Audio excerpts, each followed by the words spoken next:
Okay, hadda waxaan la taaganahay ra'iisul hore ee xilligaas Norway markii shilkan dhacay 22 July Stoltenberg waxaan ku weydiin doonaa Soomaali sida u aragtaa 10 sano ka bacdi xaaladii ka dhacday halkan adiguna aad ra'iisul ka ahay.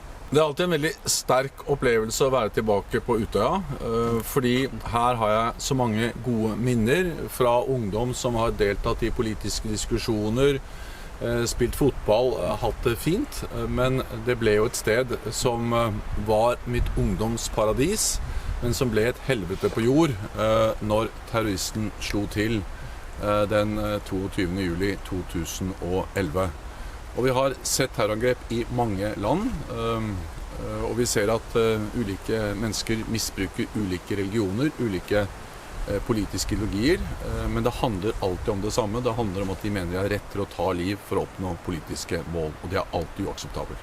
10 sano ka bacdi maxaa laga baran karaa dhibaatada dhacday oo aad oran kartaa waa wax laga bartay ama laga fahmay ama Det er at vi må stå opp for det terroristene prøver å angripe, de frie, åpne, demokratiske samfunnene.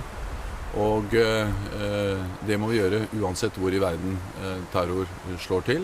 Det er aldri lov til å bruke terror som et politisk virkemiddel. Aad iyo aad baa mahadsantahay.